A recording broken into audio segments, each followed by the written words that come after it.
안녕하십니까. 부자. 우리 사장님들 모두 다 부자 되는 그날까지 도와드리는 파트너 김민종 팀장입니다.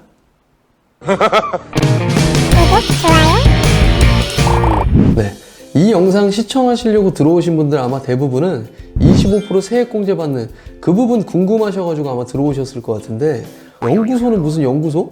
그런 거 대기업에만 있는 거 아닌가? 나는 좀 작은 규모라고 생각하는데, 나는 제조업도 아닌데, 그리고 난 서비스업인데, 아니면 난 도소매업인데 해당이 될까? 이렇게 생각하셔서 아마 들어오셨을 걸로 그렇게 생각이 됩니다. 뭐 서비스업, 도소매업 하면은 뭐 연구할 게 없을까요? 우리 매출이 왜 안 오르는지, 어떻게 하면 매출이 올릴 수 있는지, 그런 거에 대해서 연구하잖아요. 해당되는 업종 먼저 말씀드리고 가자면 안 되는 업종 빼고는 거의 다 된다고 보시면 됩니다. 헛소리 하지 마, 임마. 이게 무슨 말이냐? 안 되는 업종을 먼저 말씀을 드릴게요. 일반 유흥주점업, 무도유흥주점업, 기타 주점업, 기타 사행시설 관리 및 운영업, 무도장 운영업, 블록체인 기반 암호화 자산 매매 및 중개업, 그 밖에 비영리 기관, 돈을 벌지 않는 기관이라는 거죠. 그리고 의료법에 의한 의료법인 등, 이렇게 안 되는 업종 말고 과학기술 분야와 서비스 분야 대부분은 가능하다고 말씀을 드리는 겁니다. 그럼 처음에 말씀드린 25% 세액공제, 이 혜택은 어떻게 해야 받을 수 있을까요? 핵심적인 부분만 찝고 자세한 부분은 상담 시에 문의를 주시면 좋겠습니다. 첫째는 연구 인력 개발비 세액공제, 그리고 둘째는 연구소용 부동산 지방세 감면, 셋째는 벤처 확인 및 이노비즈 인증 지원. 이렇게 핵심적인 부분 세 가지만 말씀을 드리겠습니다. 첫 번째, 연구 인력 개발비 세액공제. 이게 제일 궁금하신 내용이죠. 연구 개발과 연구 인력 개발을 위해 사용된 비용의 일정률을 법인세에서 공제한다. 개인 사업자는 종합소득세에서 공제를 하겠죠. 중소기업은 25%, 중견기업은 8%, 대기업은 0에서 2%. 우리는 중소기업만 기억하시면 됩니다. 간단하게 말해서 연구하는 데 쓴 비용과 연구 전담요원 한 명의 연봉을 합친 금액이 만약에 5천만 원이다.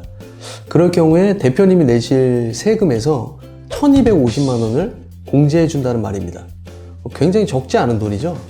두 번째, 연구소용 부동산 지방세 감면.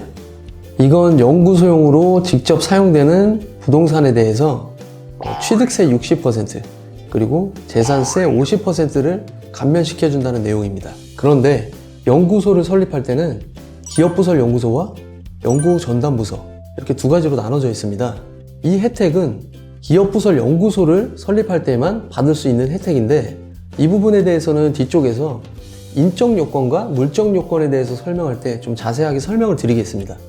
세 번째, 벤처 확인 및 이노비즈 인증 지원. 이 부분은 보통 일반적으로 사업하시는 분들은 관심을 많이 갖지 않았던 부분인데요.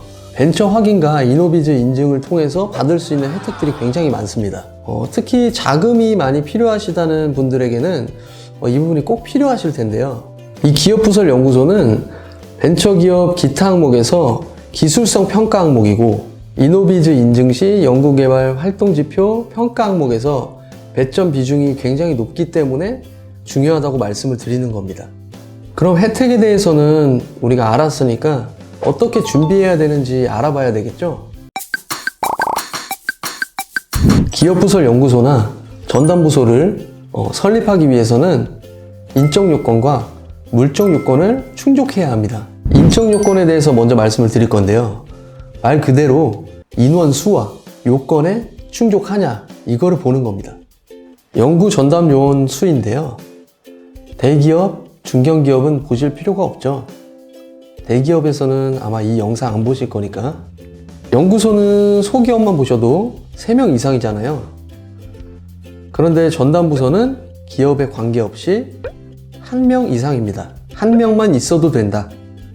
전담부서면 여기서 먼저 말씀드린 연구소용 부동산 세제 혜택, 이거 못 받는 거예요. 그런데 생각해 보시면 연구하기 위해서 연구소 건물을 따로 올려서 연구하는 기업이 많이 있을까요? 우리는 중소기업 지원 혜택을 보기 위해서 이 영상을 보는 거죠? 네. 전담부서에 연구원 한 명만 있어도 연구가 가능합니다. 그래서 창업 3년 이내의 기업은 대표도 연구원이 될 수 있으니 대표님 한 명만 전담부서에서 연구하시면 되겠죠? 다음 연구원의 자격 요건인데요. 신청 분야에 따라 자격 요건이 조금 다릅니다. 신청 분야는 과학기술 분야, 그리고 서비스 분야, 크게 두 가지로 분류가 됩니다.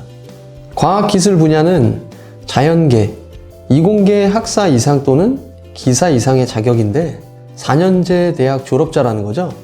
하지만 꼭 4년제 대학을 나와야 하는 건 아니고요. 4년만 맞추신다고 생각하시면 돼요. 예를 들어 2년제 졸업자면 2년의 연구 경력이나 산업기사 이상의 자격, 그리고 마이스터고 또는 특성화고를 나왔으면 4년의 연구 경력이나 기사 이상의 자격을 보유하면 되는 겁니다. 서비스 분야는 자연계, 이공계 상관없이 학사 이상 또는 기사 이상의 자격 또는 서비스 분야 1급 이상의 자격 보유자가 되겠고요. 그리고 자격증과 경력으로 요건 맞추는 건 과학기술 분야와 동일합니다. 또한 자격 요건이 안 된다면 보조원으로 신고해 차후에 경력을 통해 연구원을 준비시켜 놓는 방법도 좋은 방안이 되겠죠? 마지막으로 물적 요건에 대해서 말씀을 드릴 건데요. 굉장히 간단합니다. 우리가 독립된 공간으로 구성이 되면 참 좋은데 그게 불가능하다면 분리된 공간으로도 충분히 설립이 가능합니다.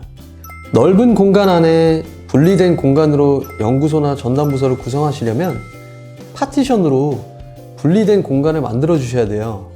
다만 분리 공간으로 구성할 경우엔 50제곱미터를 넘을 수 없으니 유의해 주시기 바랍니다. 여기까지 기업부설연구소와 연구개발 전담부서를 통해서 지원받을 수 있는 혜택들을 간단하게 알아봤습니다. 내 회사가 가능한지 불가능한지는 저희와 상담을 통해서 판단을 하시면 됩니다. 상담할 수 있는 방법은 밑에 설명란과 댓글을 참고해 주세요. 그럼 다음 영상에서 다시 찾아뵙겠습니다. 감사합니다.